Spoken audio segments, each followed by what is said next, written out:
Advocate Rama Sarode ma'am LLB LLM MA असं त्यांचं शिक्षण झालेलं आहे आणि मॅम सहयोग ट्रस्टच्या सचिव म्हणून साधारण 2005 पासून कार्यरत आहेत.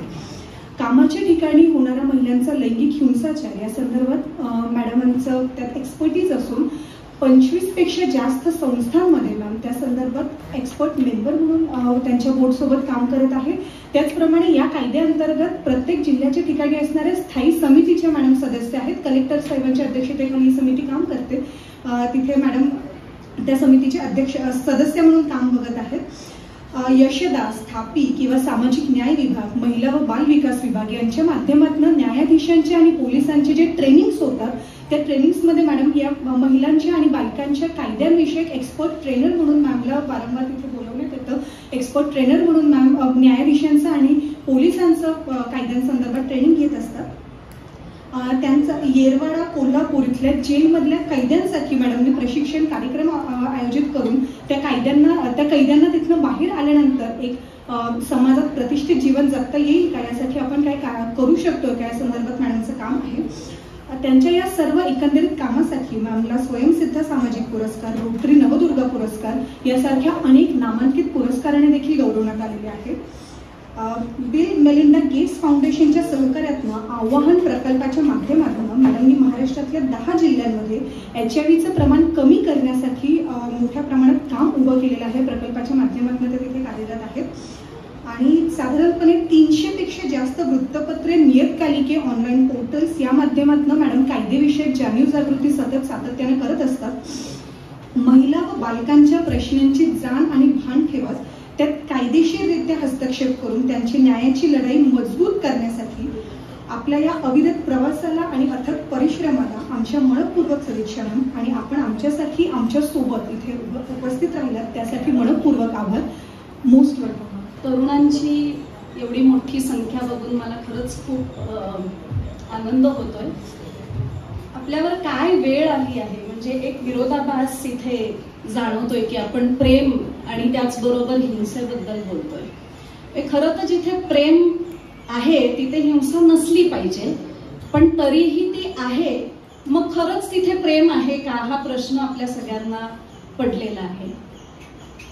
कायदे बरेच आहेत पण कायद्याची अंमलबजावणी कशी होतीये हा प्रश्न आहे. तर त्यामुळे अनेक घटना घडलेल्या आहेत. आफताब सारखी केस, आफताब श्रद्धाची केस आपण बघितली. त्यावेळेला आफताब नाव असल्यामुळे लव्ह जिहादचं एक त्याला स्वरूप दिलं. खरं तर तो मुस्लिम नव्हता हे अनेकांनी त्याच्याबद्दल लिहिलेलं आहे, पण आफताब नावावरनं एक काय म्हणतात एक त्यांनी प्रिझम्पशन्स केलं आणि लव्ह जिहाद बद्दल बोलणं सुरू झालं. मग मनोज सानीची केस झाली. मग आता आपण काय बोलणार. त्याच्याबद्दल मग कोणीच बोलायला तयार नाही. मग नंतर आता दर्शना पवारची केस आहे किंवा लेशपाल सारख्या तरुणांनी ज्यांना वाचवलं त्या केसेस आहेत आणि ह्याच्याही आधी खूप केसेस होऊन गेलेल्या आहेत. आणि खंत याची वाटते की एकंदरीतच आपण कायद्याचा प्रवाह जर आपण बघितला तर कुठली तरी खूप भयंकर घटना घडल्यावरती आपण एकदम जागे होतो आणि ह्याच्या संदर्भातला एक कायदा हवाय अशी आपण मग मागणी करायला लागतो. एक दूरदृष्टी ठेवून बदलता समाज, त्यांची गरजा काय आहेत आणि कायदा हा प्रवाही असला पाहिजे म्हणून तो वेळोवेळी बदलला पाहिजे हा विचार आपल्याकडे नाही. आणि मग तुम्ही मला कुठलाही कायदा विचारा महिलांच्या संदर्भातला, त्याच्या मागची एक गोष्ट मी सांगू शकते की कशामुळे तो कायदा आलेला आहे किंवा त्या कायद्यामध्ये बदल का घडलेला आहे. आणि हे सगळं करत असताना एक नरेटिव्ह असते जिथे त्या महिलेला सातत्याने आपण जबाबदार ठरवत असतो की तू अशी वागलीस, तू हे केलंस, तू हे कपडे घातलेस, तू इतक्या वेळेला बाहेर गेलीस, तू ह्या वेळेला कोणाबरोबर कुठे होतीस, तू त्या बसमध्ये का चढलीस म्हणून तुझ्यावरती गुन्हा होतोय. याचं कुठेतरी एक आपण समाज म्हणून समर्थन करतोय का हा प्रश्न आपण स्वतःला विचारला पाहिजे. म्हणजे मूल्य शिक्षणाबद्दल इथे बोललं गेलं आणि मला गांधीजींबद्दलची आठवण होते की परत एक वेगळं मूल्य शिक्षण असलं पाहिजे का, शिक्षणातून ते मूल्य आपण शिकलंच पाहिजे हा प्रश्न जो आहे तो आपल्या समोर येतो. मी जसं म्हटलं तसं कायदे अनेक आहेत पण त्याची अंमलबजावणी होते का. मला खूप वर्षांपूर्वीचा मला फोन येत राहतात. कुठेतरी लेख वाचलेला असतो, कुठेतरी टीव्हीवरती बाईट पाहिलेला असतो, कुठेतरी कुठला व्हिडिओ व्हायरल झालेला असतो आणि म्हणून फोन येतात. तर एका मुलीचा मला फोन आलेला आठवतोय. मुंबईहून आला होता तो फोन आणि तिची छेडछाड होत होती. त्यावेळेला अर्थातच ही 2013च्या पूर्वीची घटना आहे, जेव्हा छेडछाडीबद्दलचे एवढे कायदे असे नव्हते. एक होतं की छेडछाडीचा प्रकार, दुसरा होता बलात्कारचा, पण त्याच्यामध्ये पण काही गोष्टी घडत असतात. जो बलात्कार नसतो आणि छेडछाडीपेक्षाही भयंकर काहीतरी होत असतं, तर त्याच्या संदर्भातले असे वेगळे कायदे त्यावेळेला नव्हते. आणि मी तिला म्हटलं, अगं तू हिम्मत कर आणि तू जा पोलिसांकडे आणि तू तक्रार कर, त्या मुलांना पकडलं पाहिजे. कारण का आज जर तू ती तक्रार केली नाहीस तर ते जास्ती धीट होतील आणि तुला अजून त्रास देतील. ती म्हणाली, मला भीती ही आहे की मी जर पोलिसांकडे गेले तर माझ्या शिक्षणावरती परिणाम होईल, माझं शिक्षण बंद करतील. कारण का आई वडिलांना असं वाटतं की मुलगी घरात सुरक्षित आहे, 4 भिंतींच्या आतमध्ये तिला ठेवलं तर ती सुरक्षित राहणार आहे, म्हणून तो कायदा असून पण मग त्याचा वापर करायचा नाही, अशी परिस्थिती तिच्या समोर होती. मग मी तिला म्हटलं की इतक्या संस्था आहेत ज्या महिलांसाठी, मुलींसाठी, युवकांसाठी काम करतात, त्यांची मदत घे, पण तू तक्रार कर. कारण का जोपर्यंत तुझ्यासारखी मुलगी बोलणार नाही आणि कायद्याचा वापर करणार नाही, तोपर्यंत तो कायदा पुस्तकात असेल त्याचा काहीच उपयोग होणार नाही. मग तिने ती तक्रार केली आणि तिने कोणाची तरी मदत घेतली. त्या आई वडिलांना समजवावं लागलं की तिचं शिक्षण बंद करू नका, तिचा दोष नाहीये, ती आज तिच्या हक्कांसाठी उभी राहतीये, तर तिला पाठिंबा द्या, ते जास्ती महत्वाचं आहे. पण अशा किती मुली खरोखर उभ्या राहतात आणि किती मुली कायद्यांचा उपयोग करून घेतात, हा प्रश्न आहे. आणि असा डेटा पण आहे की जिथे अनेक लोक 80पेक्षा जास्ती टक्केवारी सांगते, 80%पेक्षाही जास्ती मुली किंवा महिला याच्याबद्दल बोलत नाहीत. कारण का त्यांना भीती असते त्याच्या परिणामाची, भीती असते कॅरेक्टर असॅसिनेशनची, भीती असते की त्यांच्या चरित्र्यावरती प्रश्न उपस्थित होतील आणि म्हणून ते ह्या कायद्याचा उपयोग करत नाहीत. मग 2012 दिल्ली बलात्कारची घटना घडली आणि जी खूप वर्षांपूर्वीचं एक डिमांड होतं महिला संघटनेचं की बलात्कार आणि ज्याला आपण म्हणतो outraging modesty of the woman किंवा छेडछाडीचे जे प्रकार असतात त्याच्या पलीकडे जाऊन कायदा पाहिजे. बऱ्याच गोष्टी होत असतात, त्याच्यासाठी कायदा पाहिजे. आणि मग दिल्ली बलात्कार झाल्यानंतर वर्मा कमिटी रिपोर्ट आला आणि मला वाटतं की इतके कमिशन्स बसतात आणि इतके रिपोर्ट येतात, पण मला असं वाटतं की जस्टिस वर्मानी जो रिपोर्ट दिला 631 पानांचा आहे, नक्की वाचा. तर तो एक लोकशाही पद्धतीने केलेला रिपोर्ट होता. 80,000 पेक्षा जास्ती महिलांनी त्यांचं रिप्रेझेंटेशन दिलं आणि ते जस्टिस वर्मांनी वाचलं, ऐकून घेतलं आणि मग त्यांचं म्हणणं जे आहे त्या रिपोर्टातून मांडलं. आणि म्हणून मला तो रिपोर्ट महत्वाचा वाटतो.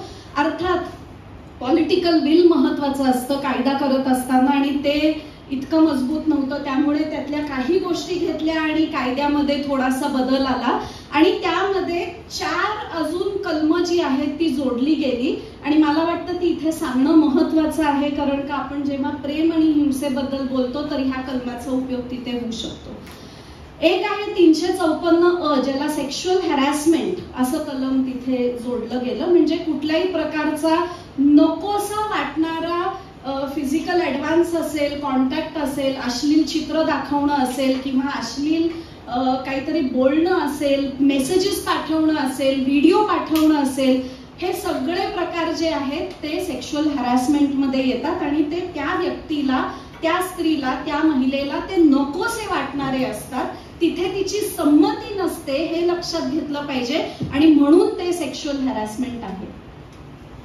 354 जबरदस्तीने महिलांचं डिसरोबिंग करायचं, म्हणजे त्यांना नग्न करायचं. अजूनही हे प्रकार आपल्याकडे चालू आहेत. शहरात आपल्याला एवढे बघायला मिळत नाहीत, पण गावात गेल्यावरती अॅट्रॉसिटीचे जे प्रकार आहेत त्यामध्ये महिलांना विवस्त्र करून दिंड काढण्यासारखे प्रकार अजूनही अनफॉर्च्युनेटली होत आहेत आणि त्यासाठीचं हे कलम जे आहे ते मला महत्वाचं वाटतं. तिसरा कलम खूप महत्वाचा आहे 354 क मध्ये जे त्यांनी म्हटलंय वोयरिझम. वोयरिझम म्हणजे काय की ती महिला काहीतरी प्रायव्हेट गोष्ट करत असते आणि तिचा व्हिडिओ काढणं आणि तो व्हायरल करणं. अशा अनेक केसेस आमच्याकडे येतात, जोडप्यांच्या केसेस आमच्याकडे येतात, नवरा बायकोच्या केसेस आमच्याकडे येतात की जिथे संमतीने त्यांचं जे काय एक इंटिमेट रिलेशनशिप असतं ते व्हिडिओग्राफ केलं जातं, संमतीने केलं जातं आणि नंतर त्याचं ब्लॅकमेलिंगचं स्वरूप येतो. आता हे लक्षात घ्या की संमती आपल्याला समजली पाहिजे. संमती कशाला होती की ठीक आहे व्हिडिओग्राफ करूया, काय त्याच्यामध्ये त्यांची थ्रिल असेल, मी त्यांना जज करत नाहीये, त्यामुळे असेल त्यांना काय इच्छा झाली असेल आणि ते व्हिडिओग्राफ केला असेल. व्हायरल करण्याची संमती नव्हती, ते प्रायव्हेट होतं आणि त्याला प्रायव्हेट असंच स्वरूप असलं पाहिजे. ते पब्लिक करणं हे वोयरिझम आहे आणि हा कलम महत्वाचा आहे. मग त्याचबरोबर आपण वर्धेची केस, मला आता नाव आठवत नाहीये, स्टॉकिंगचा प्रकार होतो, पाठलाग करणं, आणि मग तो फिजिकल फक्त नसतो तर तो ऑनलाईन वरनं पण असतो. आणि मग वर्ध्याची केस जी झाली की जिथे ती शिक्षिका होती, ती ज्या संस्थेत जात होती शिकवायला, तिचा पाठलाग हा मुलगा करत होता आणि तिने करण का नकार दिला तर तिचे त्यांनी हत्या केली. मला त्या बाईचं नाव आता आठवत नाहीये, पण ती खूप गाजलेली परत केस आहे, ती स्टॉकिंगची केस होती. पण तिने जेव्हा तो पाठलाग करत होता त्यावेळेला तिने कोणालाच तक्रार केली नाही की हा पाठलाग करतोय आणि हा गुन्हा आहे हे माहिती नसल्यामुळे पण त्याच्याबद्दलची तक्रार झाली नाही आणि तिला तिचा जीव गमवावा लागला. त्यामुळे हे कायदे आहेत पण ह्याच्याबद्दलचं प्रबोधन आहे का आणि हे वापरण्याची हिंमत आहे का हा प्रश्न आहे. मी अनेक कॉलेजेसमध्ये बोलायला जाते आणि खूप मुलींचे, नंतर मला विशेषतः मुलींचे फोन येतात की जबरदस्तीने माझे पालक माझं लग्न करतायत. कारण का लग्नाचं वय, त्यांच्या दृष्टीने माझं लग्नाचं आता वय आहे, पण तिला लग्न करायचं आहे का, तिला कधी करायचं आहे लग्न, कोणाशी करायचं आहे, मग त्यांच्याशी तुम्ही बोलायला संधी देताय का, एकमेकांना जाणून घ्यायला संधी देताय का, हे कुठंच त्या सगळ्या डिस्कशन मध्ये नसतं. मागच्याच महिन्यात सौमित्र पोटे नावाच्या व्यक्तींनी माझा इंटरव्ह्यू घेतला मित्र म्हणेमध्ये आणि त्याचा कालच मला फोन आला होता की 25,000 पेक्षाही जास्ती व्ह्यूज आलेत आणि खूप लोक फोन करतायत नंबर मागण्यासाठी. आणि तिथे जोडीदाराबद्दलचे समस्या काय आहेत, बाकीच्यांचा हस्तक्षेप होतो तेव्हा काय होतं, हिंसा त्याच्यानंतर कशी व्हायला लागते, ह्याच्याच बद्दल मी त्या ह्याच्यात बोललेली आहे. तर बेसिकली आपण जोडीदार निवडत असताना आपल्या अपेक्षांबद्दल आपण एकमेकांशी चर्चा करतो का, सेम प्लेइंग फील्ड आहे का, आपण एका सेम लेवलवर येऊन बोलतोय का, हा प्रश्न आहे. मला इथे खूप विद्याताईंची आठवण येते, विद्या बाळांची, कारण का त्यांची 7-7 संस्था जी होती, आम्ही कॉलेजमध्ये असताना आम्ही तिथे जात होतो आणि हे असे हेल्दी डिस्कशन, जोडीदार निवडताना जो विवेक पाहिजे त्याच्याबद्दलचे डिस्कशन होणं गरजेचं आहे. त्याची गमतीची बाजू ही आहे की अशा संस्था आहेत जे जोडीदाराने, म्हणजे जोडीदाराची निवड विवेकाने झाली पाहिजे. तिथे मला वाटतं विवेक हा शब्द महत्वाचा आहे. माझ्याकडे एक वडील असे आले होते की ते म्हणे की माझ्या मुलाला एक मुलगी आवडते आणि तिलाही माझा मुलगा आवडतो, पण तिच्या घरून नाकार असल्यामुळे मला पेपरमधनं कुठेतरी असं कळलंय की काहीतरी लव्ह स्क्वॉड्स का असे काहीतरी तत्सम नावाचे गट तयार झालेले आहेत जे तुमच्या मनात एखाद्याशी लग्न करायचं असेल तर ते काहीही करतात, त्यांना पळवतात आणि तुमच्यापर्यंत आणतात. आता इथे काय विवेक आहे, म्हणजे तुम्ही मदत करताय कोणाला तरी पण इथे विवेक आहे का, का इथे परत एक हिंसेचं आपण एक हे घेतोय आणि आपण तुम्हाला दोघांना खुश करण्यासाठी आम्ही तुम्हाला एकत्र केलं असं म्हणतोय. म्हणजे हे कायदेशीर आहे असं आपण म्हणू शकतो का. पण हे चाललंय म्हणजे मी ऐकून किती, म्हणजे आपला इग्नोरन्स किती असतो ह्याची जाणीव मला त्या दिवशी झाली आणि मी त्यांना त्याच्या परिणामाबद्दल सांगितलं की नका असं करू, त्यापेक्षा तुम्ही तिच्या आई वडिलांशी बोला आणि अगदीच होत नसेल तर मग तुम्ही अशा कुठल्या तरी संस्थेची मदत घ्या जे खरोखर अर्थाने असं मदत करतील आणि तिथे हिंसा नसेल, कोणाला तरी उचलून आणणं, पळवून आणणं हा प्रकार नसेल, असं काहीतरी तुम्ही करा असं मी त्यांना सांगितलं. त्यांनी काय केलं हे मला माहिती नाही. होपफुली ती मुलगी सेफ आहे असं मी विचार करतेय फक्त.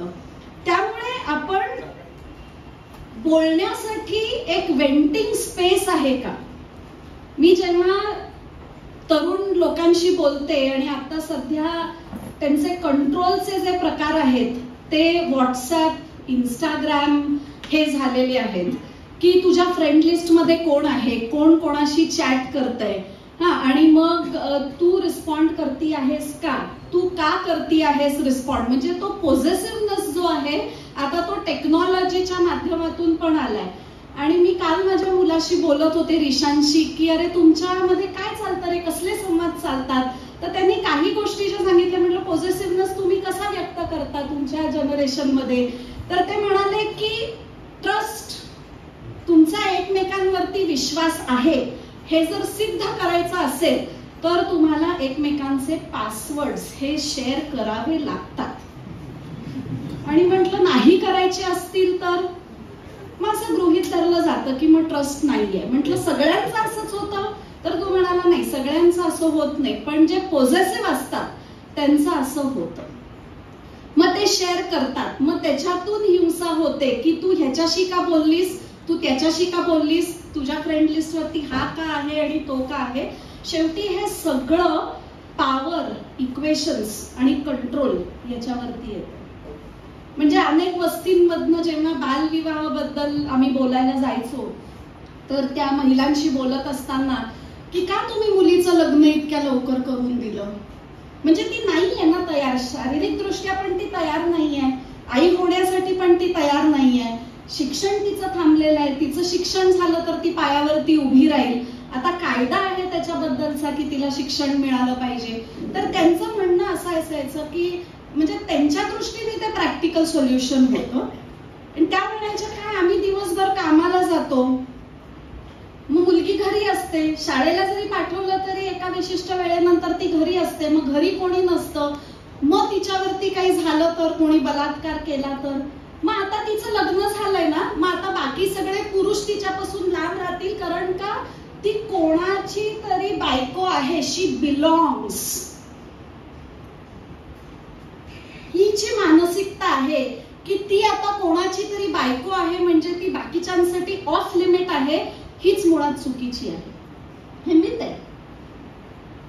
कारण का आम्ही केसेस बघितलेत की अगदी म्हणजे आपण जेव्हा बलात्कारासारख्या गुन्ह्यांबद्दल बोलतो की तिने असे तोकडे कपडे घातले होते म्हणून तिच्यावरती बलात्कार झाला असं जेव्हा आम्ही म्हणतो, तर आम्ही काही वकिलांना प्रशिक्षण देऊन फेलोज महाराष्ट्रामध्ये वेगवेगळ्या जिल्ह्यांमध्ये आम्ही हे केले होते. तर त्यावेळेला लातूर मधल्या एका आमच्या फेलोचा फोन आला की ती म्हणाली मॅडम 75 वर्षाच्या बाईवरती बलात्कार झालाय, आता काय करायचं. 9 वारी नेसणारी, लुगडं नेसणारी, मग आता तिच्यावरती काय फॅशन स्टेटमेंट केलेली आहे. किंवा पुण्यात आमची वकिली नवीन सुरू झाल्यावरती 3 वर्षाच्या मुलीवरती बलात्कार झालेल्या केस, तेव्हा तर लहान मुलांसाठी वेगळा कायदा पण नव्हता. काय फॅशन स्टेटमेंट करत असेल 3 वर्षाची मुलगी. ही विकृती आहे, ही पॉवर इक्वेशनचा हा गेम आहे. मी ते पॉवर वापरू शकतो आणि मी ते वापरतोय ह्याच्याबद्दलचं हे आहे मानसिकता, हे आपल्याला लक्षात घेतलं पाहिजे.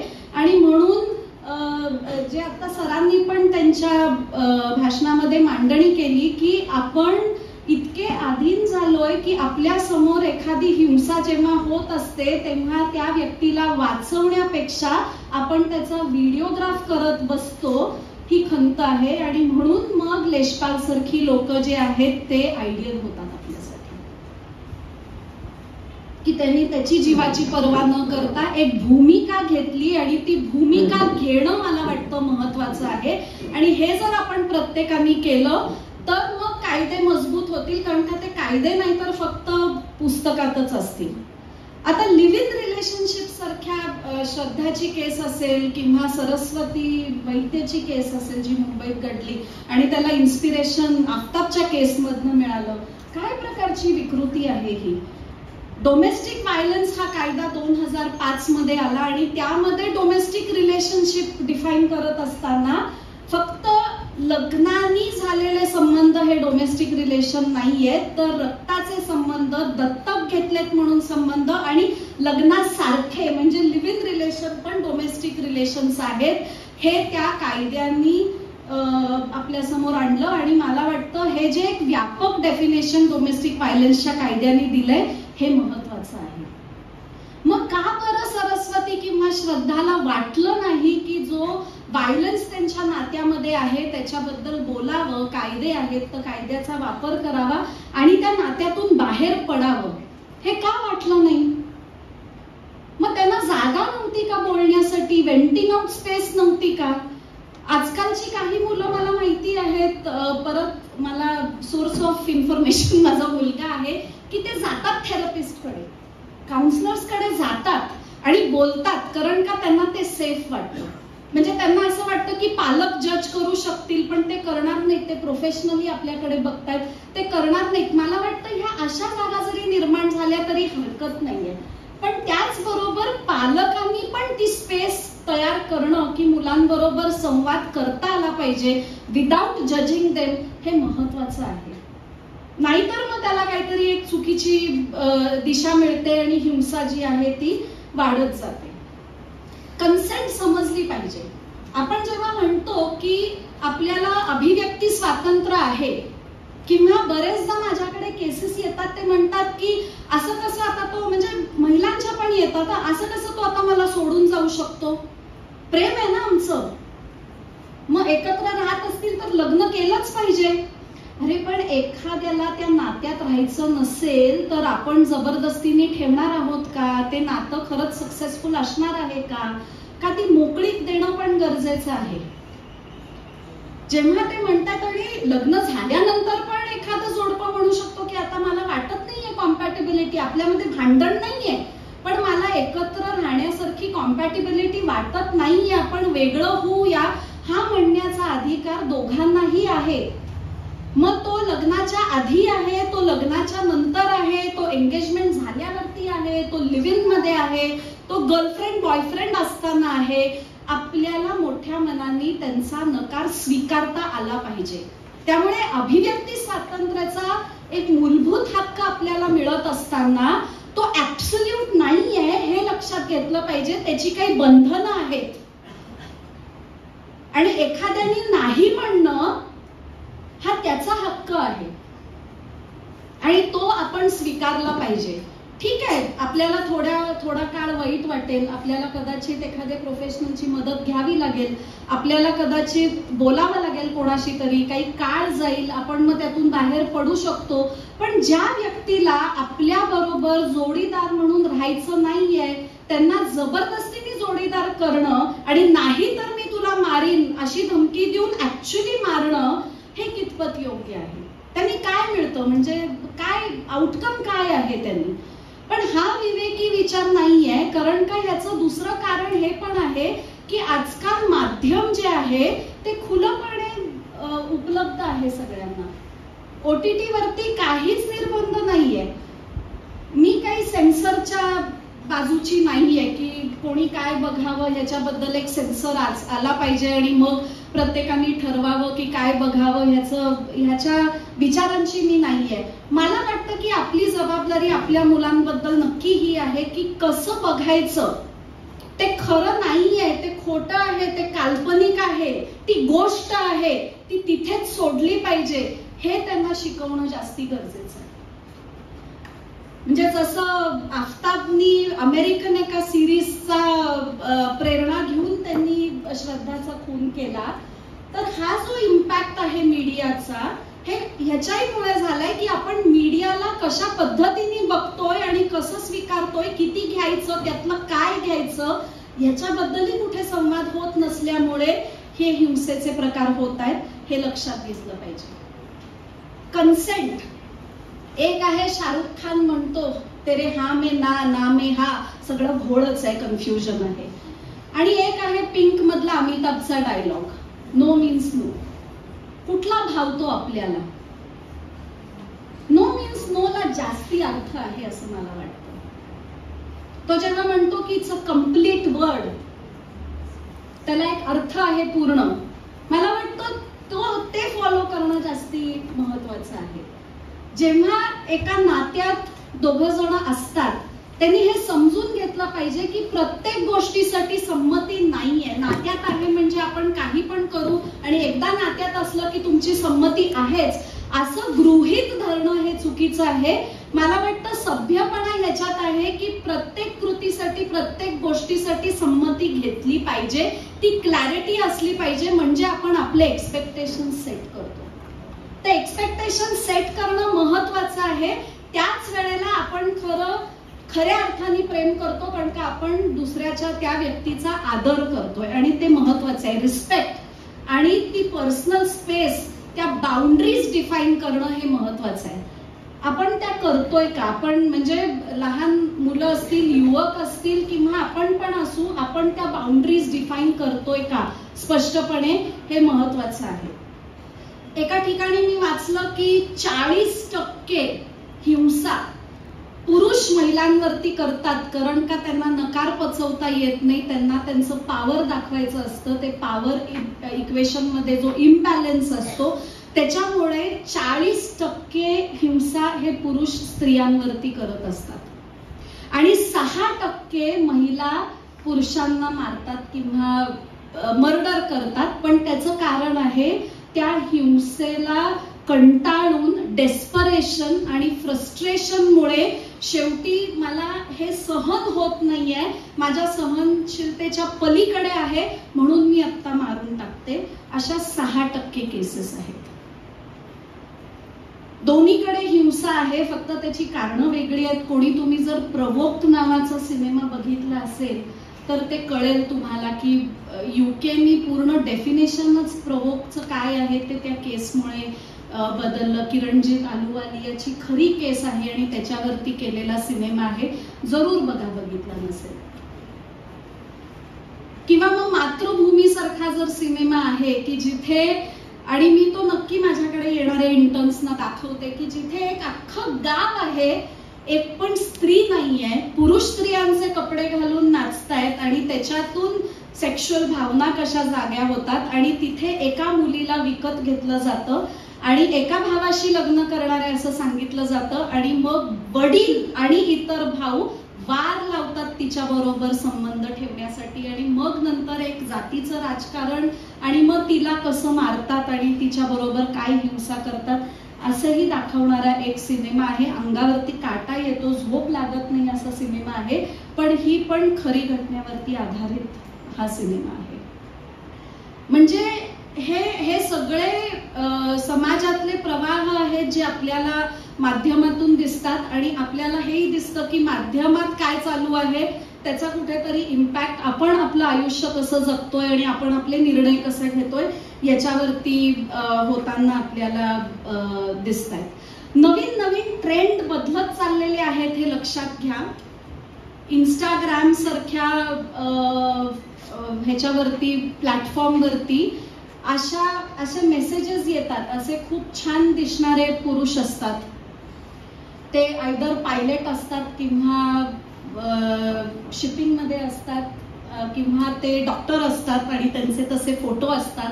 साधारण नेम सारखे असतात. माझ्या इंस्टाग्रामवरती असे अनेक रिक्वेस्ट आलेले आहेत ज्यांना मी डिलीट केलंय किंवा ब्लॉक केलंय.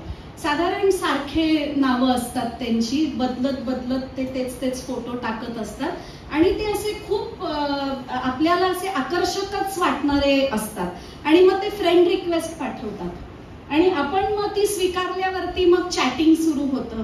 मग चॅटिंग सुरू झाल्यावरती मला तू किती छान वाटतेस आणि म्हणजे एखाद्या मुलीला आवडेल असं सगळं म्हटलं जातं, बोललं जातं आणि मग मला तुझ्याशी लग्न करायचं आहे, माझं कसं तुझ्यावरती प्रेम आहे. हे कधीच एकमेकांना भेटले पण नाहीये, तर इंस्टाग्रामवरती चॅटिंग चालू आहे, त्याच्यावरनं एकदम प्रेम पण झालं आणि मग प्रेम झाल्यावरती मग आता कसं मी लग्न करणार आहे, मग मी येतोच आहे भारतात आणि भारतात येणार आहे पण त्याच्या आधी मी तुला एक गिफ्ट पाठवतोय. मग ती गिफ्ट आलेली आहे, मग कस्टम्स मधनं फोन येतो, तुमच्यासाठी एक खास गिफ्ट आली आहे पण ती अडकली आहे, हे एवढे पैसे भरा आणि मग ती गिफ्ट घ्या. आणि अशामध्ये अनेक महिलांचे लाखो रुपये गेलेले आहेत. हे वेगळा ट्रेंड आहे प्रेम व्यक्त करण्याचा, सावध राहा. खरंच आहे, कारण का त्याच्यातून वेगळे कॉम्प्लिकेशन्स होत आहेत. काही ठिकाणी त्या महिला भेटायला जातात, अशाही केसेस आलेल्या आहेत आमच्याकडे की त्यांनी खर्च करून त्या व्यक्तीला त्या देशात त्या भेटायला गेलेत आणि तिथं एकदा गेल्यावरती तिकडचे कायदे लागू होतात आणि हिंसा झालेली आहे. ह्या सगळ्यापासून सावध होणं गरजेचं आहे. आणि म्हणून प्रेम हे आंधळ आहे याच्यावरती माझा विश्वास नाहीये. असेल तर ते डोळस असलं पाहिजे आणि म्हणून तिथे मग विवेक महत्वाचा आहे. मग ह्याच्यातून करायचं काय आहे? अशा घटना घडतायत, पण उपाय काय आहे? त्यातला एक उपाय अर्थात बाकीचे सगळेजण सुचवतील, पण जसं मी म्हटलं की कुठेतरी एक ती स्पेस असली पाहिजे जिथे मोकळेपणांनी कोणीही त्यांना जज न करता ते व्यक्त झाले पाहिजेत. प्रत्येक वेळेला सल्लाच मिळाला पाहिजे असं नाही. कधी कधी आपल्याचकडे आपल्या प्रश्नांची उत्तरं असतात, ते व्यक्त होताना आपल्याला ती मिळतात. ते व्यक्त होण्याचं एक सेफ स्पेस हे प्रत्येकाला मिळालं पाहिजे. मग ते डॉक्टर्स असतील, थेरपिस्ट असतील, काउन्सिलर्स असतील, कोच असतील, मित्र असतील, मैत्रिणी असतील किंवा घरातलं कोणीतरी असेल, पण ते सेफ स्पेस असलं पाहिजे. जितके पालक इथे आहेत, मला वाटतं की आपण ती सेफ स्पेस आपल्या मुलांसाठी केली पाहिजे. मोकळेपणाने आपल्या मुलांनी आपल्यापाशी येऊन त्यांना बोलता आलं पाहिजे आणि त्यांना असं वाटायला नको की आपण त्यांना जज करतोय. जनरेशन गॅप हा असणारच आहे. आपली विचारसरणी, त्यांची विचारसरणी ही वेगळी असणार आहे, पण एम्पथी ज्याला आपण म्हणतो की त्यांच्या दृष्टिकोनातून त्या प्रश्नाकडे बघणं, मला वाटतं ही गरज आहे. आणि म्हणून मुलांबरोबर जेवढा संवाद करणं गरजेचं आहे तेवढ्याच संवाद पालकांबरोबर आता करण्याची गरज आहे. कारण का ज्या इम्प्रिंटिंग इयर्स मध्ये मुलांना व्हायलन्स त्यांच्या घरी दिसतो, तो व्हायलन्स नंतर त्यांच्या बिहेवियर मध्ये रिफ्लेक्ट होताना आम्ही बघितलेला आहे. 1 ते 6 वर्ष विशेषतः. आणि मग नंतर पियर्स मध्ये, मग कॉलेजमध्ये जेव्हा मी मुलांशी बोलते आणि मी त्यांना म्हणते का रे तुमचा एखादा मित्र छेडछाडी करत असेल तर तुम्ही काय करता? हसता का तुम्ही त्याला रोखता? कारण का चलता हे ऍटिट्यूड आहे ना आपल्यामध्ये. एवढं तर चालतंच, ही गंमत आहे, पण ती गंमत त्या मुलीसाठी नसते. ती तिच्या आयुष्यावरती देतं, तिचं शिक्षण थांबतं, हे परिणाम त्या मुलांना माहितीच नसतात. आणि म्हणून त्या वेळेला ती भूमिका घेणं जी लेशपालनी घेतली आणि ते थांबवणं, ते छेडछाडीचाही प्रकार असेल तरी ते करणं मला वाटतं महत्वाचं आहे. दुसरं एक चर्चा जी चालू आहे ती आहे सेफ्टी ऑडिट बद्दल, की महिला विशेषतः बसमधनं प्रवास करताना काय त्यांच्या अडचणी आहेत, तर त्यांचा सहभाग असला पाहिजे. रस्त्यांवरती लाईट्स आहेत का? म्हणजे सेफ्टी ऑडिट संदर्भात वेगवेगळे मुद्दे आहेत आणि त्याच्याबद्दलची चर्चा होती आहे आणि ती अधिक झाली पाहिजे. लोकांचं मत याच्याबद्दल घेतलं पाहिजे, त्यांच्या अडचणी काय आहेत हे घेतलं पाहिजे. मग दर्शना पवार सारख्या केसेस कदाचित होणार नाही किंवा एक अवेअरनेस होईल. पुण्यात एक घडलेली घटना की ज्या मुलीला रेल्वे स्टेशनवरनं उचललं आणि 4-5 दिवस तिला वेगवेगळ्या लॉज मध्ये नेलं आणि मग तिला एकटीला त्या बसमध्ये बसवून तिला मुंबईला ती गेली आणि तिथे ती सापडली. तोपर्यंत अनेक लोकांनी तिच्यावरती बलात्कार केलेला होता. 11 का 12 वर्षाची मुलगी होती. हॉटेलमधल्या लोकांनी आधार कार्ड किंवा आय कार्ड का नाही मागितलं? वेगवेगळी लोक जर तिला वेगवेगळ्या लॉज वरती घेऊन येत असतील तर. त्यामुळे आपण जे पैशासाठी काही नियम तोडतो किंवा हे नाही केलं तरी चालेल असं जेव्हा म्हणतो तेव्हा कुठेतरी गुन्हेगारी वाढते. म्हणजे हा कदाचित दुर्लक्षित मुद्दा असेल, पण हा महत्वाचा आहे. कारण का त्या 11 वर्षाच्या मुलीवरती जवळपास 6-7 जणांनी बलात्कार केला वेगवेगळ्या दिवशी. तिला डांबून ठेवलं, वेगवेगळ्या लॉज मध्ये नेलं आणि मग तिला ड्रग करून एका बसमध्ये बसवलं. बसमध्ये बसवल्यावर कंडक्टरनी काही विचारलं नाही आणि ती मुलगी शेवटी मुंबईला सापडली. म्हणजे काय ट्रॉमा त्या मुलीने सहन केला असेल त्या छोट्याशा वयात. मग का सेफ्टी ऑडिट नव्हतं? का लोकांना माहिती नव्हतं की इथे मी प्रश्न विचारला पाहिजे आणि मला तो प्रश्न विचारायचा हक्क आहे? का तिचं आय कार्ड बघितलं गेलं नाही? तिचं वय का तपासलं गेलं नाही तिथे की ही कोणाबरोबर आलेली आहे? त्यामुळे ह्या खूप खूप छोट्या छोट्या गोष्टी आहेत, पण मला वाटतं की खूप महत्वाच्या आहेत। आणि काळ जसा बदलत चाललाय तसे कायदे प्रवाही असले पाहिजेत, पण आपल्याला लव्ह जिहाद सारखे नको आहेत, हेही लक्षात घ्या। प्रेम करण्याचं स्वातंत्र्य पण आहे, ते डोळस असलं पाहिजे, ते विवेकी असलं पाहिजे, त्यासाठी आपलं काम असलं पाहिजे। पण एखाद्या धर्माला किंवा कुठल्या तरी जातीला वाळीत टाकण्याचे प्रकार जे होतात, किंवा लव्ह जिहाद सारखा एक असा बूम येतो एकदम, आणि केरला स्टोरीज सारख्या सिनेमे जे फुकट दाखवले जातात आणि एक खोटा प्रोपोगंडा होतो, त्याच्याही विरोधात आपण उभं राहिलं पाहिजे, त्याच्याही बद्दल आपण बोललं पाहिजे असं मला वाटतं। इथे मला तुम्ही बोलवलं, खूप महत्वाचा विषय आहे आणि तुमच्या सगळ्यांबरोबर मला बोलता आलं, याबद्दल धन्यवाद।